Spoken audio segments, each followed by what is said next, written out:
Hi, welcome to our show today. I'm going to be doing a small avian bird, which is a bullseye glass roll-up that I've pre-made a tablet. It's very similar to this tablet here that I've made. We have it in a kiln, it's preheating at 10,000 or 1,050 degrees. These tablets are all a deconstruction of a bird, so that all the coloration is where it needs to be for this to be rolled up, made into a glass bubble, and that glass bubble sculpted into our three-dimensional bird. Gotcha. I start with sheet glass. It's all bullseye sheet glass. You cut into these strips, stack these strips up into sometimes very simple braiding, sometimes very complex braiding. They're stacked up, put in a kiln, brought up to temperature, slightly tacked together, and then they're stretched out to lengths that can then be broken up and chopped up into these very small pieces. And then the small pieces are laid out like tesserae, little tiles, into the pattern that's predetermined to make my birds. So the proportions are set up. White glass on the top and bottom is waste glass, it'll get thrown away. The head is up in this area. This is the top of the back, and this is the belly. I've tried this a few times on trial and error, figuring out what the proportions are, but basically for this deconstruction, I started with my knowledge of making a glass bird out of a bubble and pictured it being unfolded and reversed and deconstructed into this flat pattern that is about roughly 1/3 of the top strip goes to the head and neck, which will end up getting stretched and compressed. The other 2/3 of the sheet is half back, half belly, and that gets expanded. So I have to pre-plan a little bit as to what colors do what, and most of that's trial and error, figuring out the expansion and contraction of the bubble as I work. So the entire bird will be made out of this, except for the beak and the eyes. And then when I close the cylinder down, there's usually a spiral that happens where the colors meet, where I cut the cylinder down and make a sealed sphere. That usually ends up on top of the tail, and I don't generally like it happening there. So I have also a small, very small piece of glass that'll act as a veneer that I'll pick up. I'll pull the tail out of the body of the bird, but then I'll bond this veneer of more bullseye glass onto this. This glass is not compatible with the furnace glass. It'll crack if it's cooled, if any of it's stuck to it. We'll use the furnace glass to make the collar. That's all going to be thrown away. And we'll make the punny. I'll probably pre-make the punny, and that needs to be the same glass that this is so that it won't break, because a little bit of the punny will be left on the bird. So very quickly, I'm going to add a little bit of sheet glass to one of these punnies.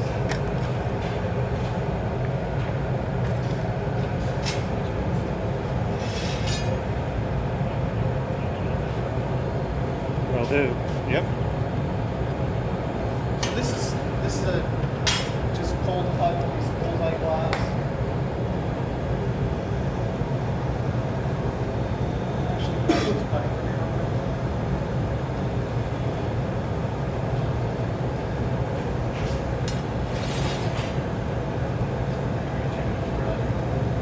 Yeah, I'll cut it down a little bit. That's good.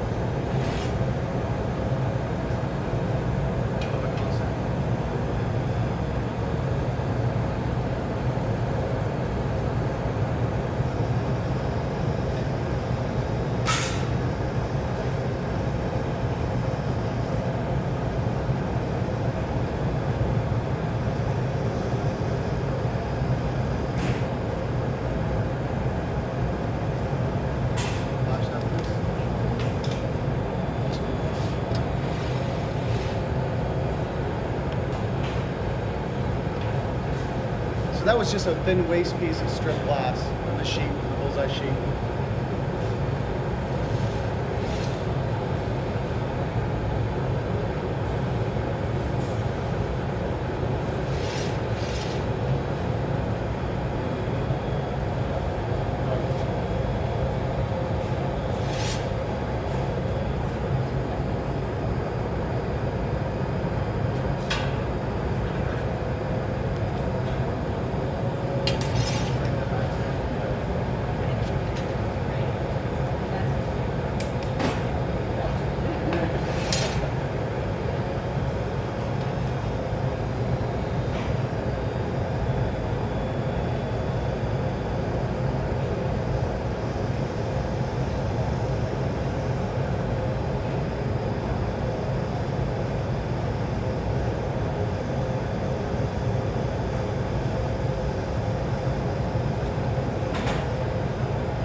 Yeah, and just keep it on the warmer side. Yeah, unless you go really hot. But I'd rather it was off shape than craggy.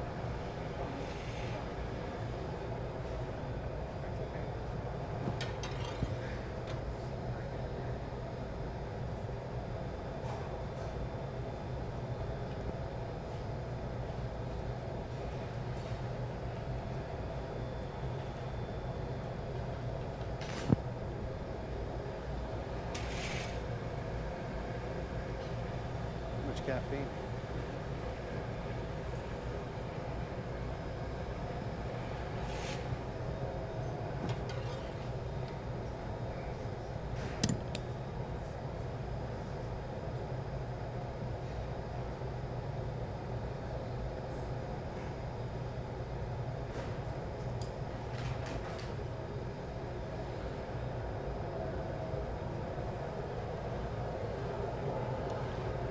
It's over here when you want it.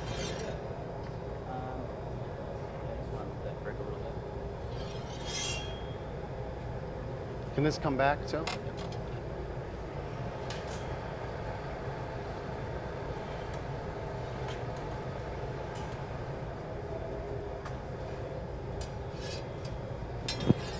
Might be okay. Yeah, you're good. That's fine.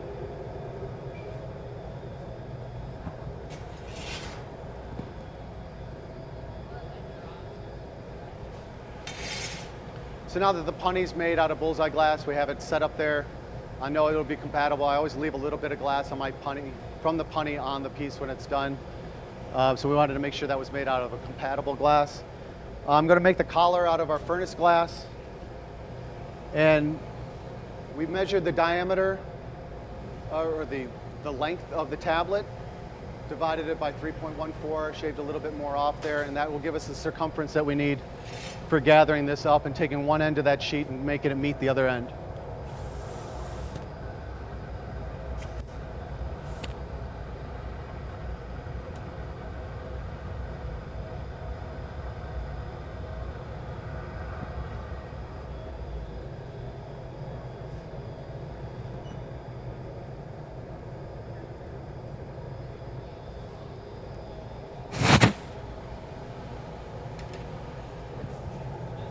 Yeah.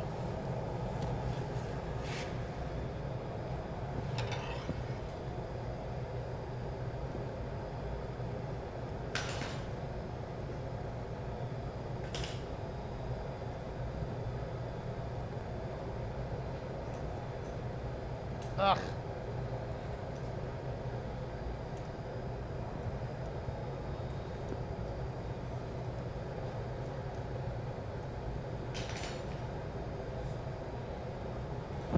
Way too thick. Should be all right. Yeah, I may peel a little bit off, and I could either push it up on the pipe or I can yard it off.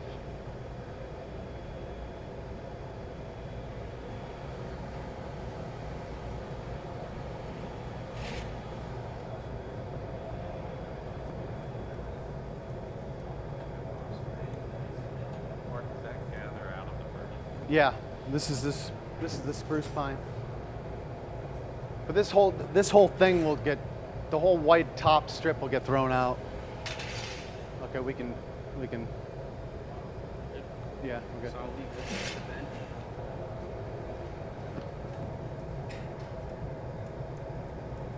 Would you keep that warm for me? Pardon me? Just keep that from cracking. It doesn't have to be glowing or anything like that. Just kind of maintain it at the glory hole for a minute while I grab this sheet. Yes, sir. You can actually maintain it at this glory hole if you want.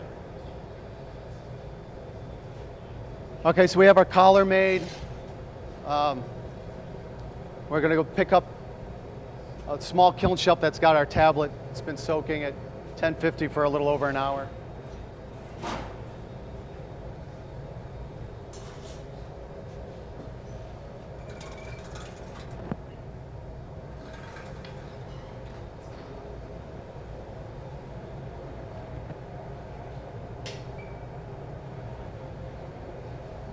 Come on out, Ron. Come on out. You can let that get colder. Yeah. Nice of you to bring that up. Not in public, I haven't. Just a quick flash on that. That's good.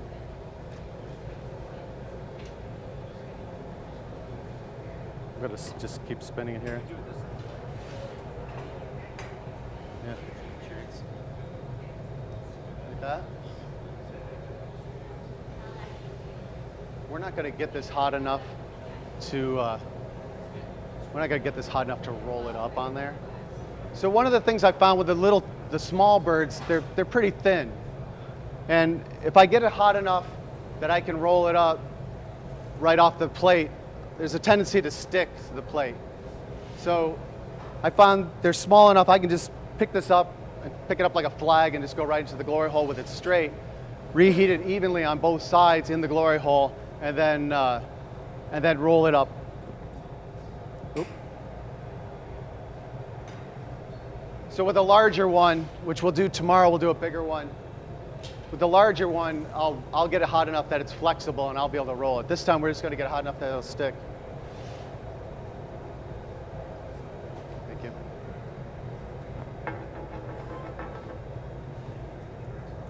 That's good, Chris.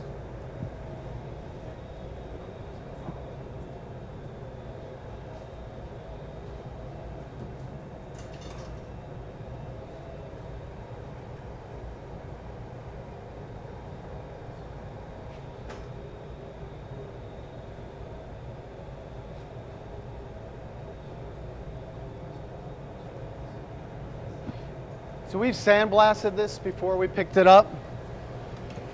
The sandblasting actually does a couple things.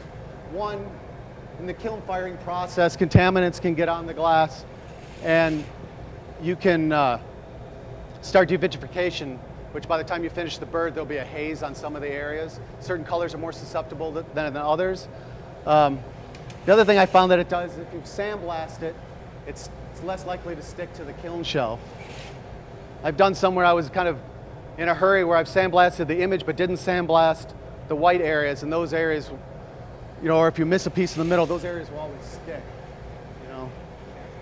That tooth from the sandblasting helps keep it from sticking. So Bullseye glass is formulated for kiln working originally. It's a little stiffer than, it's a lot stiffer than the spruce pine batch.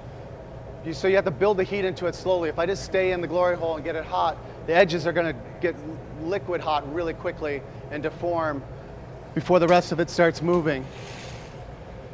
Once the heat's built up in the glass retains the heat longer. It's a really nice working glass. You just got to make sure that you build up your heat.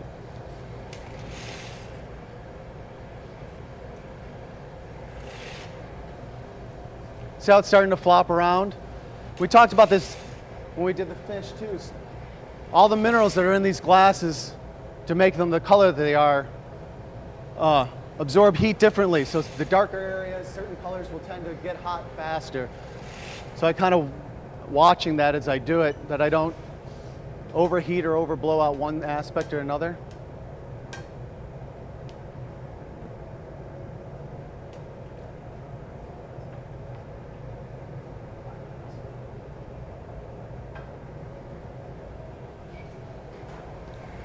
You can close down, thanks.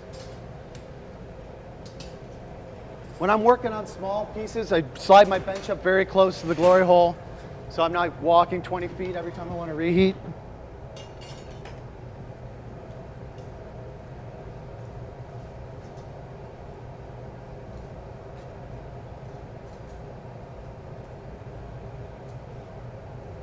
I'm just trying to make sure that my line ends up meeting relatively evenly. Get the inside of that seam connected first and then worry about the outside.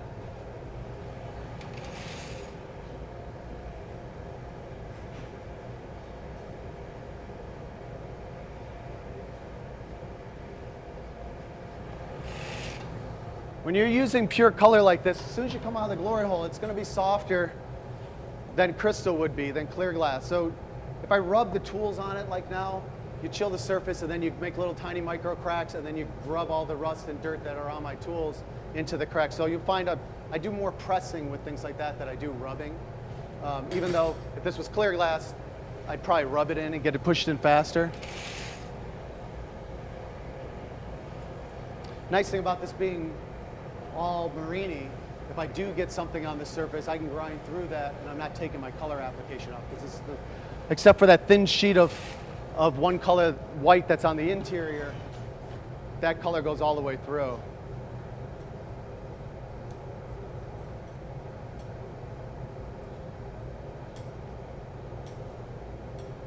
Kind of an interesting thing too that happens with the roll-ups. If I push down on the opposite side and flatten it, it takes that cylinder that has a seam where my thumbs are, and it actually compresses it like this, and it helps that seam seal itself up.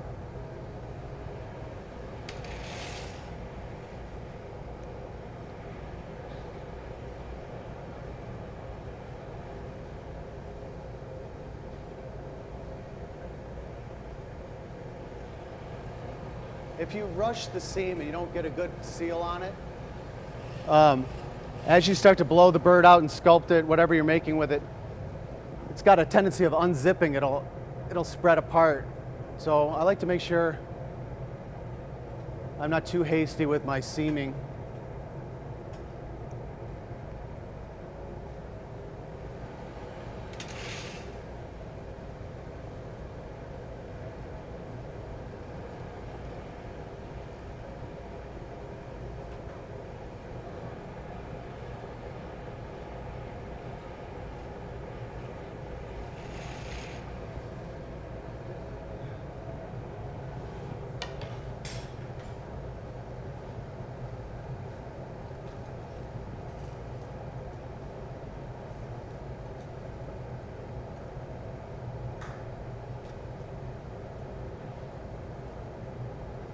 I'm going to let this cool down one time and then take one more heat. You can see it seemed pretty decent down here, but up here it's still a little bit of separation.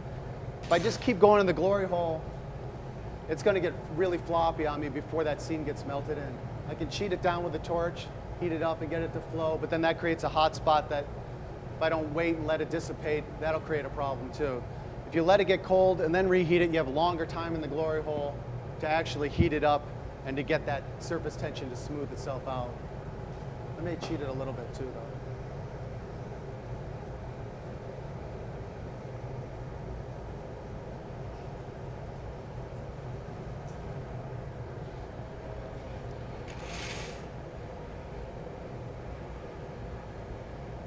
Just cut a neckline down and close it off? Yeah, just neck it down.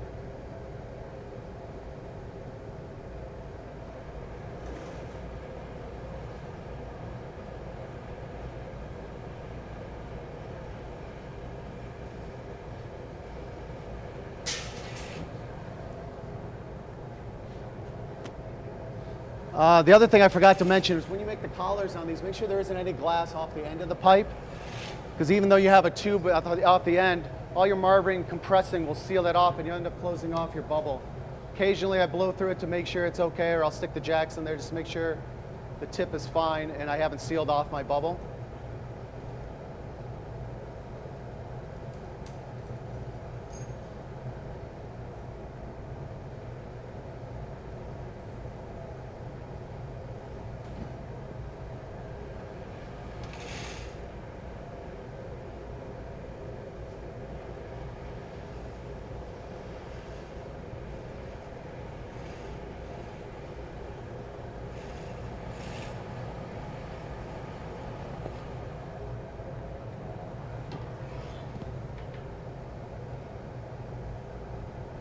Start sending down that pickup back to Yeah, please.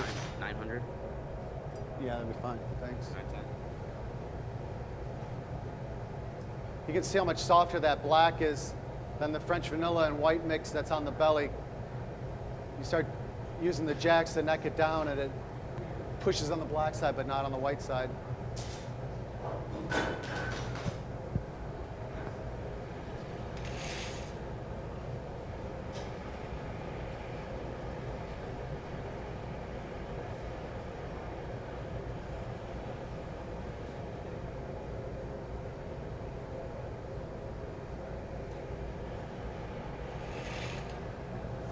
when I have a big color difference in here, I'll use the air hose to kind of compensate the opposite way,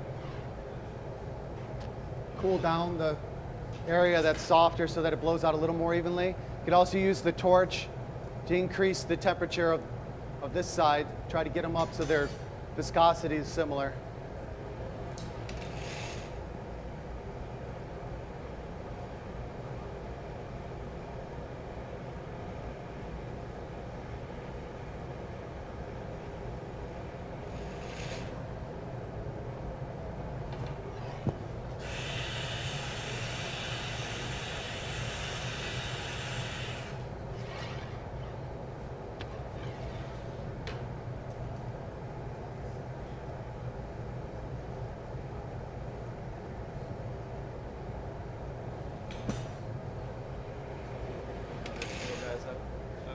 Want me to lower it or not?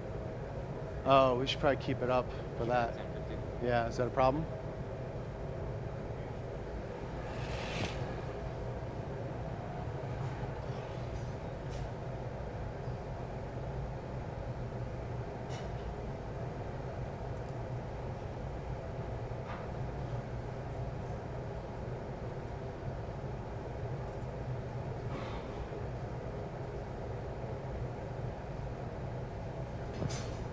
So I just want a little bit of this red color at the top of the head. So I'm trying to scooch it so I don't have the whole back of the neck hot or something like that. The black that I'm using on this, I haven't done a lot of the black ones. It's really soft and really moving a lot different than the other thing.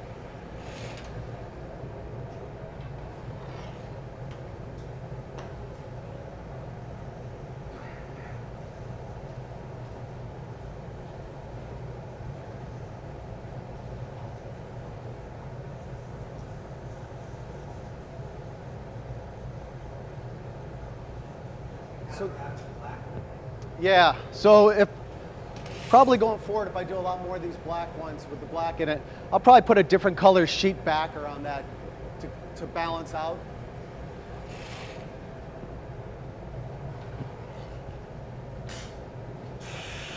Hey, a bench blow. Blow. Stop. That's good.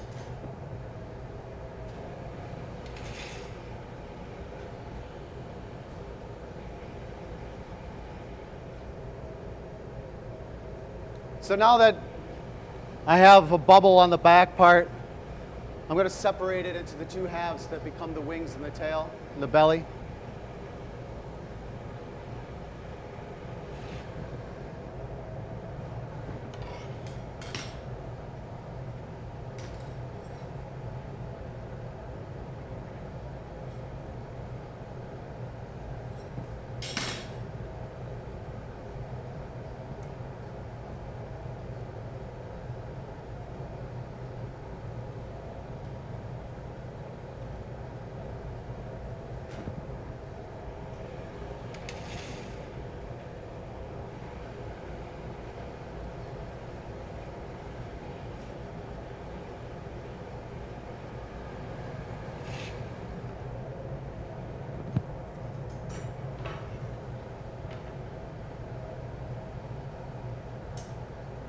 So I also want to make sure I squeeze all the air out of these wings so this becomes a solid mass. If you don't squeeze all the air out of these, as you're finishing the piece up, that bubble will start to expand and it'll open into a blister right at the end. While everything's still hot, it's fine, but all that heating and cooling will let that bubble come up to the surface.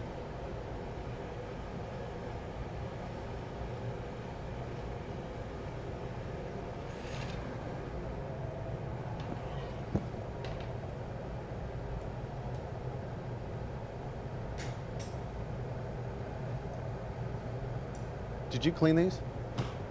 I forgot those. They're all Kelly's little.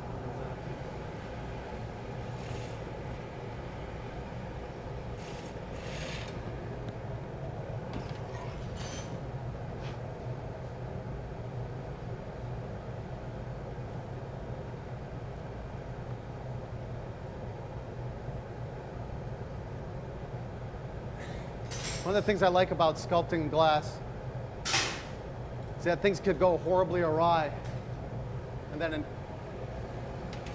pull it off in the end.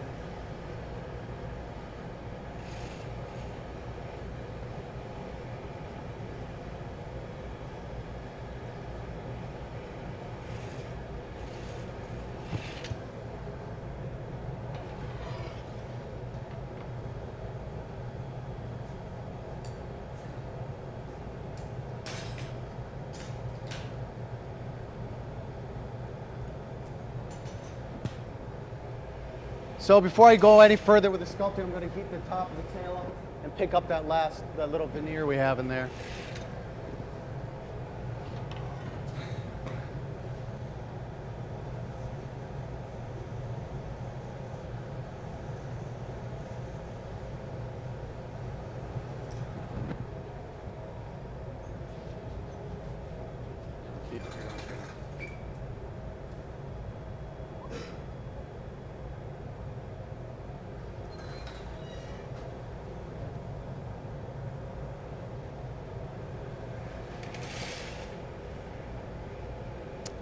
This black is crazy.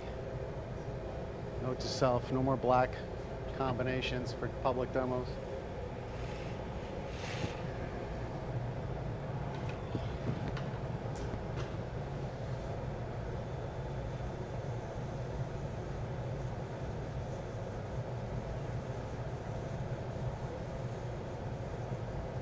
I'm using the torch primarily to preheat this because this black on the wings is just getting really soft in the glory hole.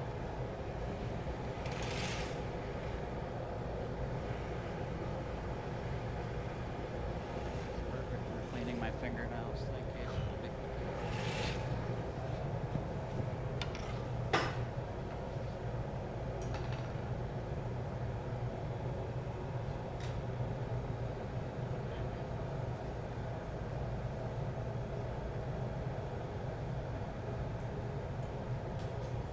Would you flash that whole thing for me once?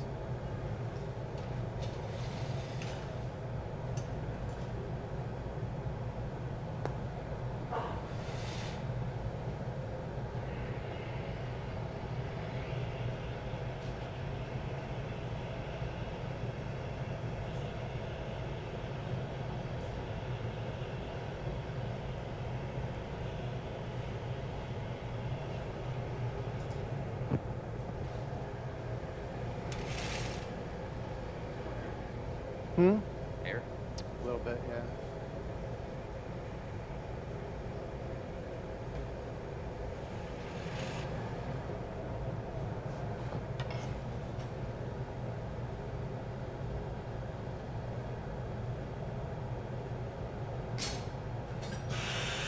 Slow.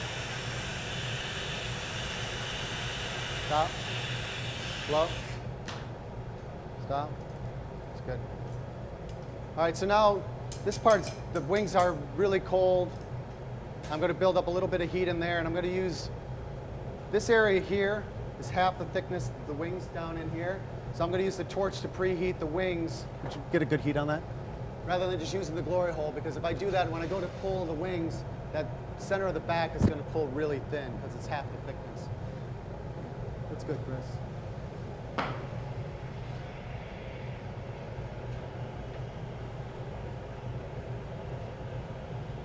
And I actually think I'm going to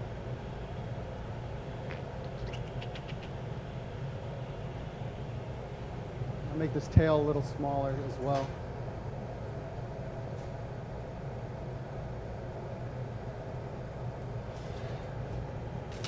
It's a good heat on the whole thing, just overall soft heat.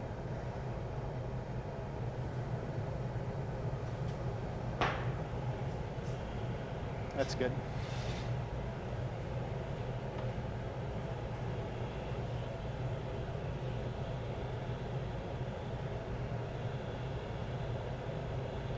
When I flash it this time, would you take my line tool and, or what?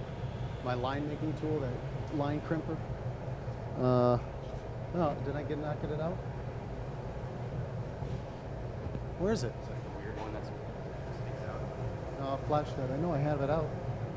Oh, it's right here. Hanging at the ready. Would you just warm that up for me?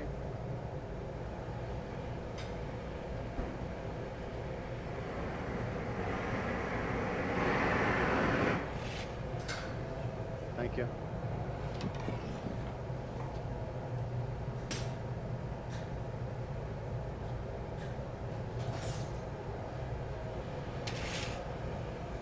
So ideally now the wings will be hot, the tail tip will be hot, and the body won't be so hot that it's stretching out too thin. I'm going to separate the wings.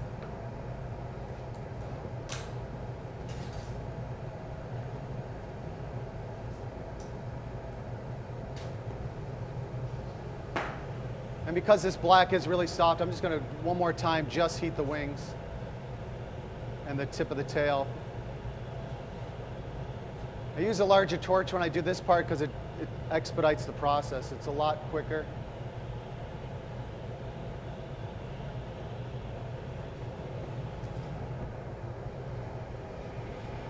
Just take a heat on this right here.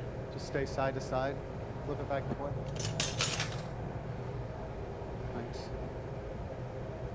I also put a glove on when I do this because I like the tools preheated, and sometimes I over preheat them, or if I've been using them a lot, they're really hot, and I have a hard time squeezing them as hard as I like if they're really hot without the glove.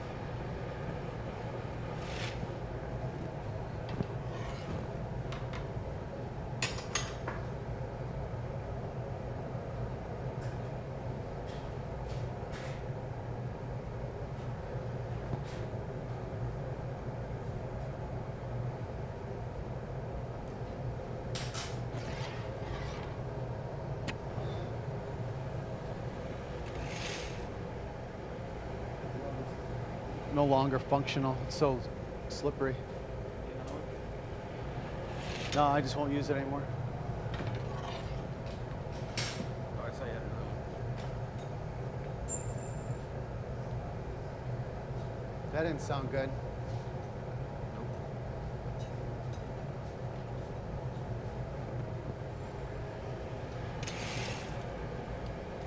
So the other thing I do a lot when I'm working on small things is I carry the tool I need in my hand so that it's ready to go. Is there anything on one side? Nope. Is there another one? Yeah, there's one. So as long as we got one. You want me to make another one? No, if the one doesn't work, then I'll have you reheat the piece while I. See what I mean about it retaining its heat? I was able to really get a good stretch on that. It's because that bullseye keeps that heat in so well, especially the black. Turn the glory hole down a bit. What's that? Turn the glory hole down. So I tend to work with a hot glory hole, do lots of quick flashes, as opposed to a cooler glory hole and stay longer. I'd seldom flash more than a count of 6 or so, because then all my little details will get completely obliterated.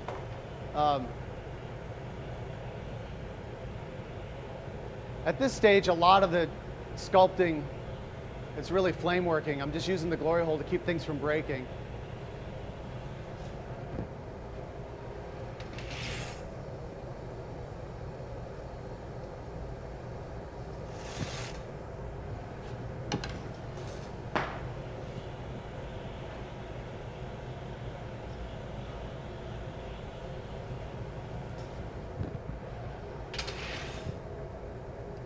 Bench blow, since you're here. Blow. Stop.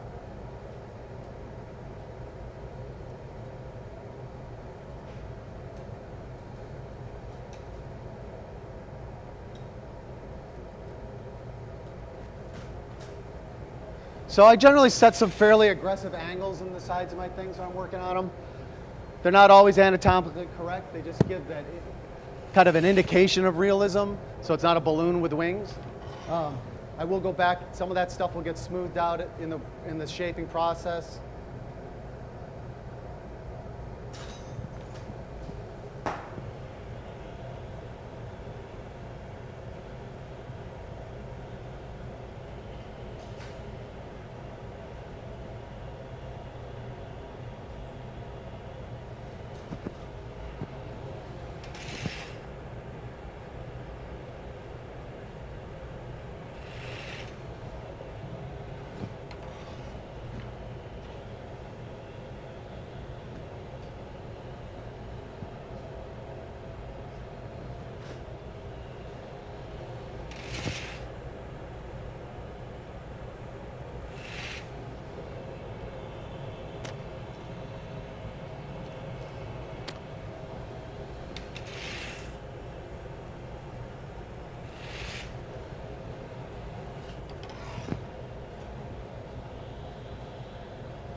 I want to get more length in that tail. There's really no, even though it's the farthest thing from the bubble right now and in the glory hole, there's no way to get that tail hot in the glory hole without destroying the wing. So I'm going to use the torch to build up the heat. And I'm not hitting the edges so much. I'm trying to focus the heat in the center of this so it pulls out evenly. And again, I do a lot, we talked about this, a lot of kind of drawing in circles with the torch instead of creating one hot spot.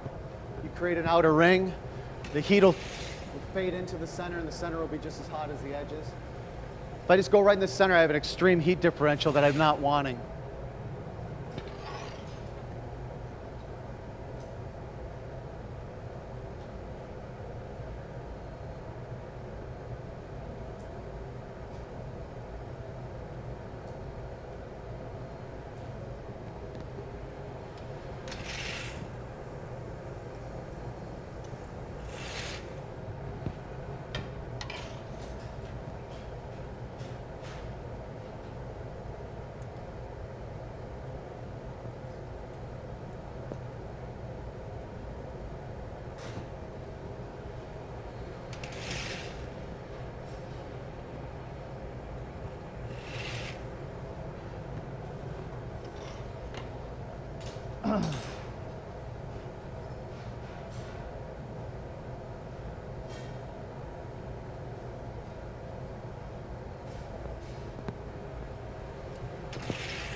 Did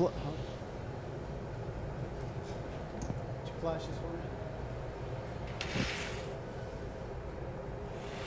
Let's give it a not very long. It's good.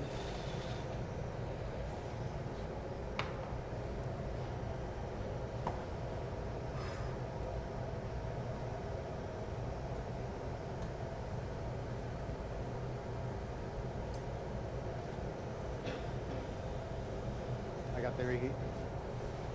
I got it. Did you unbury my bonsai shears?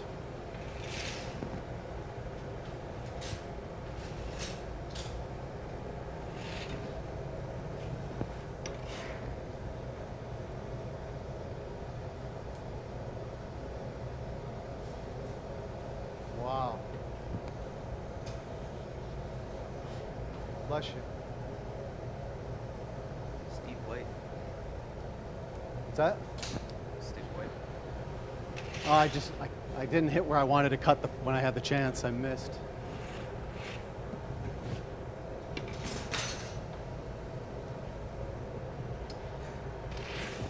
bench should have been like another foot forward. Yeah.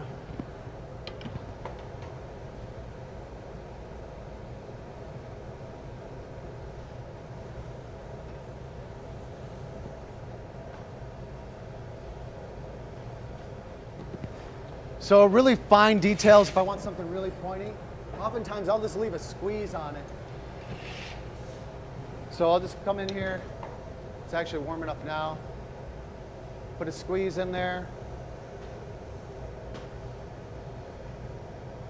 So there's a spot I can grab. It's thin behind this, and then when I finish the piece and I want those sharp, I heat that spot up, grab it, and pull it and go. If I make it where the way I want it now, I know at some point I'll destroy it. I'll melt it down. It only takes 1 extra second on a reheat to ruin those things. With them having those little balls on the end, it actually takes longer for that to get hot. So you can go really fine and then a larger lump. Flash that one more time. I have to put a hole in the body of this bird because it's hollow when I seal the head. If I stretch out the neck or anything like that, the head's gonna, that's good. It's gonna expand. The air's gonna expand when it's sealed in here. If it doesn't have a vent hole, hold that. Let's go this side. So I don't heat the metal, the glass. I heat the metal tungsten rod and then push and twist.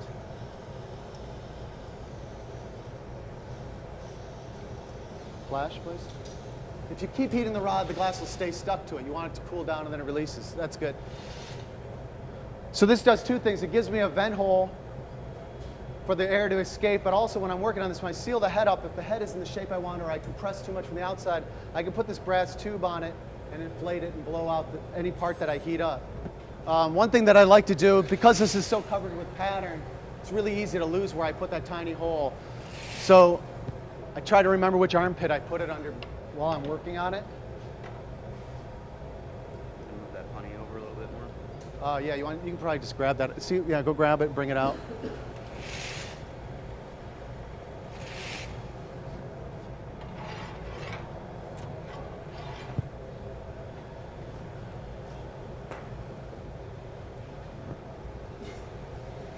How's that punny? Is it okay? What's that? Okay, thank you.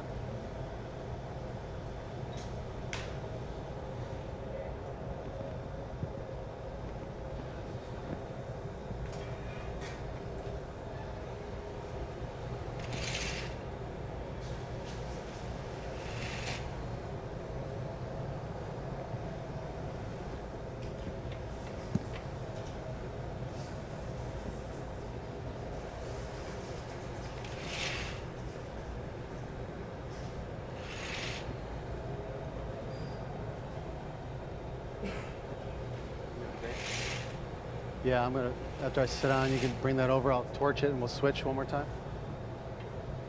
That's good. Flash. Yeah, not very long, please.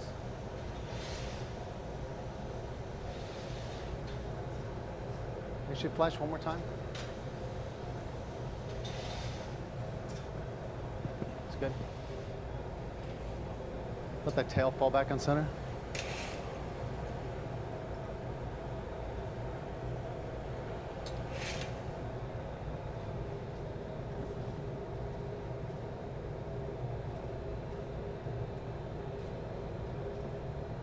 I'm not really worried about that having a good neck or anything like that. Let go. On the punny at this point.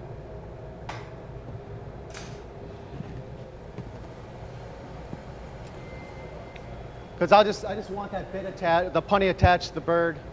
I'm not worried about having a little neckline for it to come out small. If I hit it with a torch at the very end and just cut it in.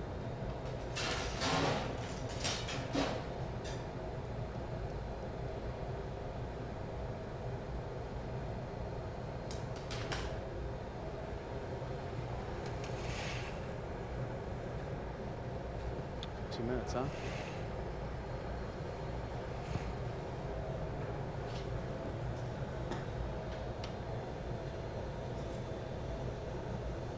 So if you flash this for me, always be side to side like this in the glory hole. So one of the things I was telling Chris now, when I reheat something like this, I tend to go side to side. If you go up and over, all that mass, this is fairly light, but the mass is up and it'll seat in and put a dent in the belly, as opposed to if you're side to side, if it gets too hot, it's not changing the profile of the bird at all.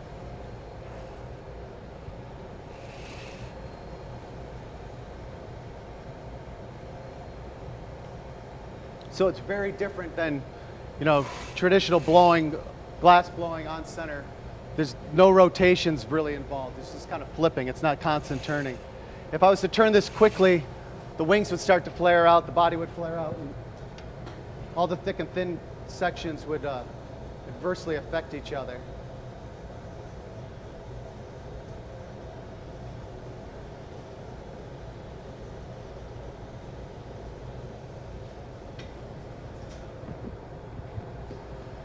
Should take the jacks off that bench there, and the big diamond shears can go, and the line tool can go.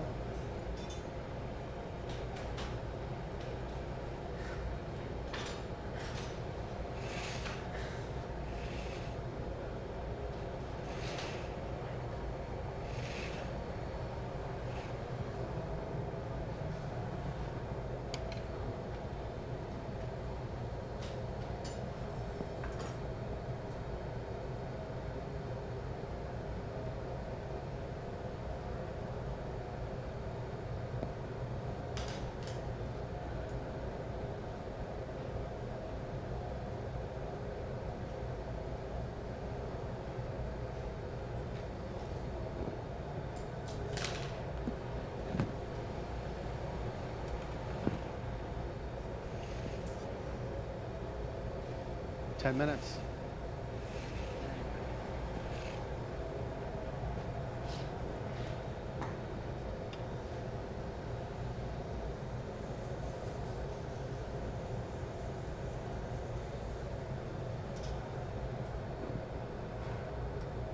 So when I'm doing little sculptures like this too, I scale down all my tools. So I use little bonsai shears, small, actually jewelry supply tweezers. Paint scrapers are very thin compared to a normal tag, which is going to suck a lot of heat out.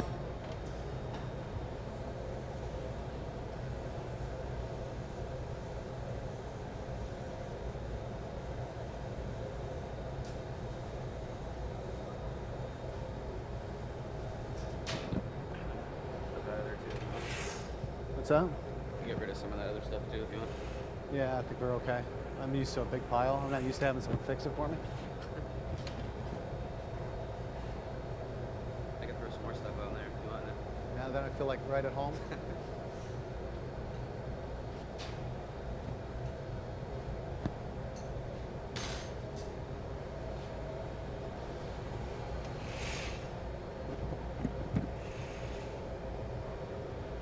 So after I get the head shaped up a little bit more, I've pre-made a beak bit that I'll fuse to the head and stick it on.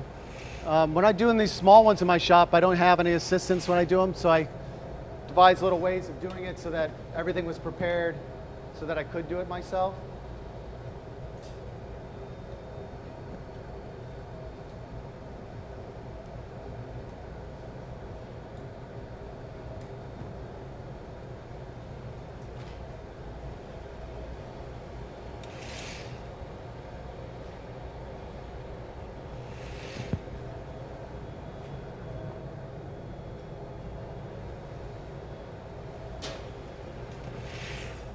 Let's hope this old one works.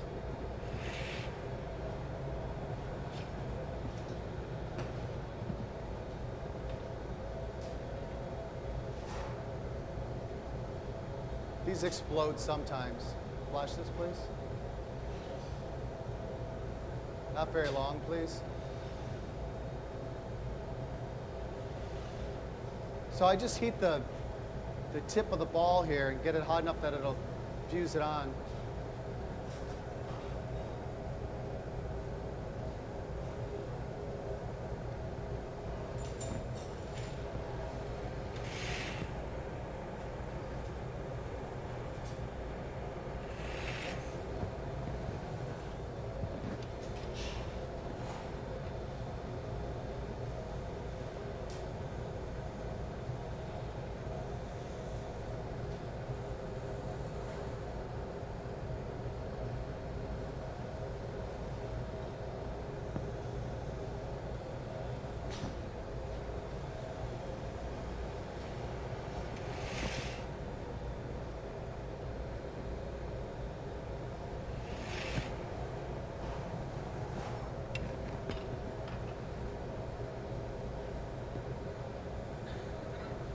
So I like to have the beak on first before I apply the eyes because it helps me orient where the eyes are going to go. Because I could have put that beak pretty much anywhere on this front edge.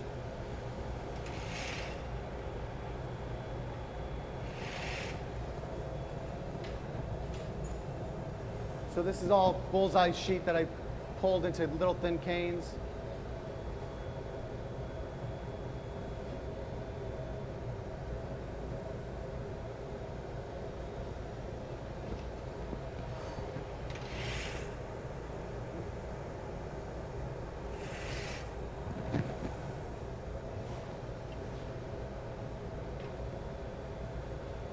I look at the one eye that I just did to help me line up where the next eye needs to go.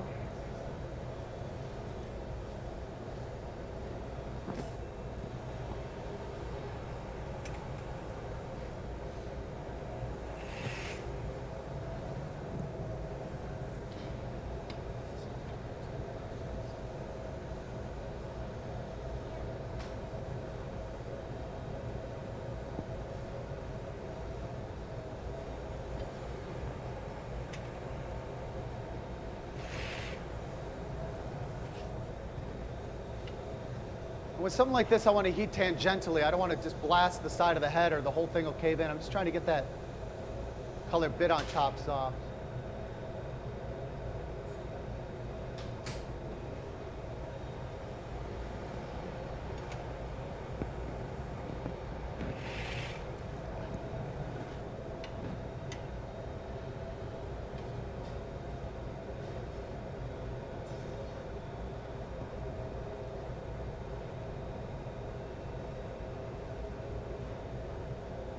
Nervous. No, my hands are shaking.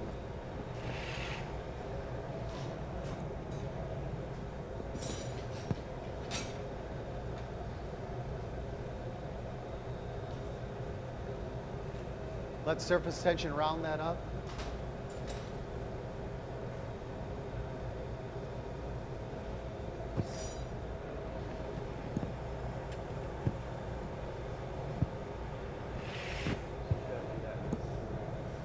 Start the other eye. Yeah, it's better. Just fresh. Yeah.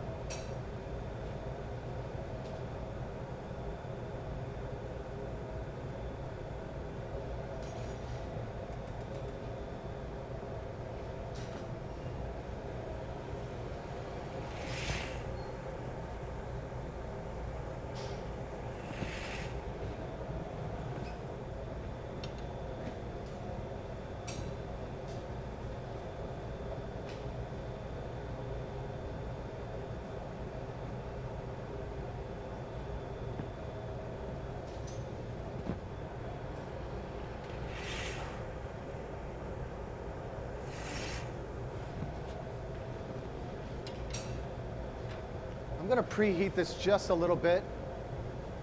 Because if my timing's down, temperature's right, when I get that black pupil put on there and I finish shaping it, the core behind it is still hot enough that I could seat the eye in really nicely.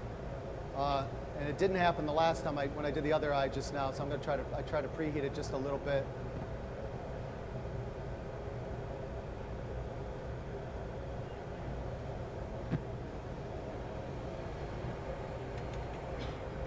So there's no extra torching involved with getting these bits to cut. It's just temperature.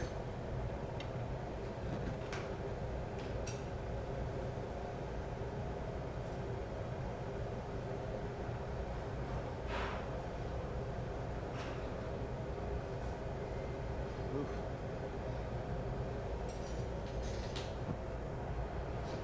And I tend to have such a messy tool bench that I definitely need to pick these things up when I go.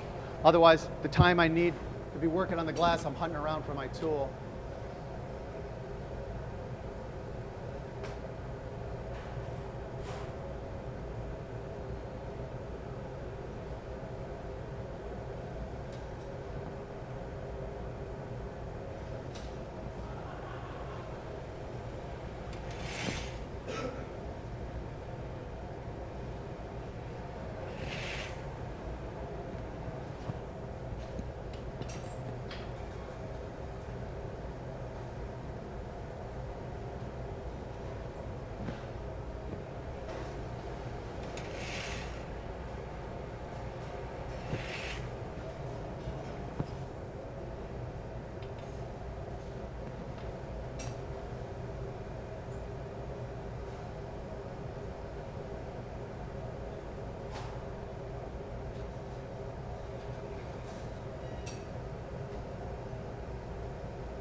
Lots of quick flashing.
Kind of a lesson in perseverance, because this was probably arguably the worst start to a bird I've done in a long time. It was a pretty mangled up bubble in the beginning. It's going to end up working out fine.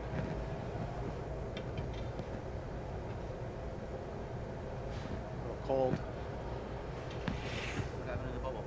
What's that? Oh, I was bubble. Because the black was so soft and I got a little cavalier about it, and I just kind of went with it and then realized that the black is really soft, yeah. So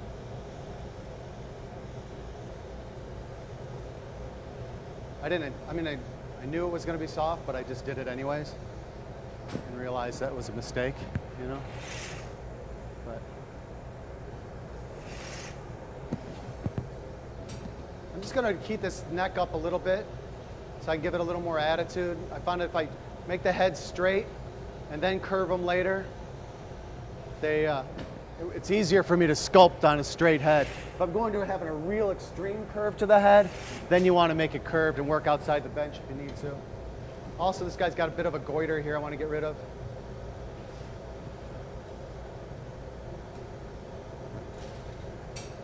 There's little things like that that don't look that bad to me on the bench, but I know from experience when I take it out of the kiln later, I'll be like wishing I had done something about it.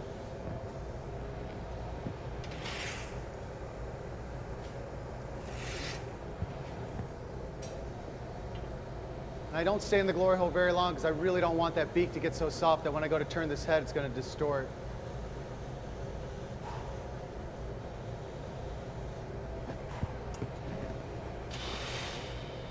Should be good, huh?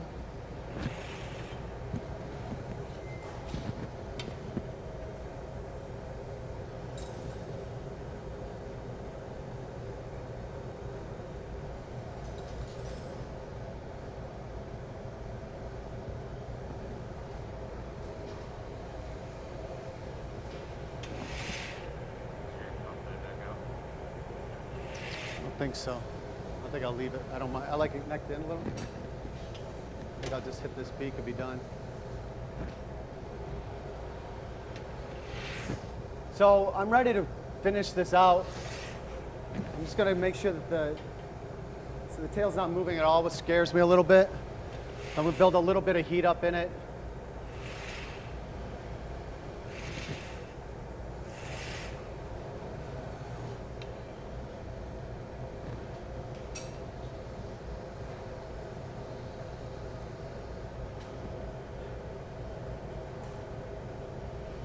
Before I finish pulling that beak, I'm probably gonna start to soften the punny up so I can cut it in and then pull the beak absolutely last. So first couple of heats are just to build a little bit of heat in there.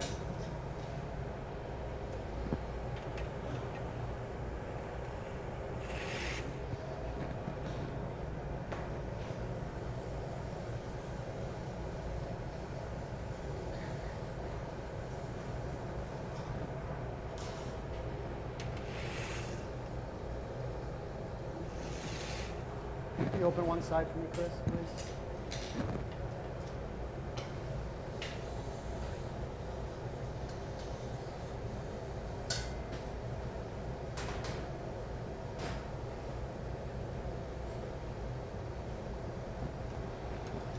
You have to set it down very gently when you cut it in.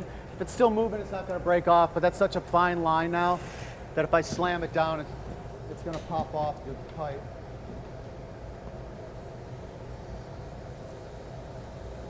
Tapping it right in there with loving. I'll tap it right in.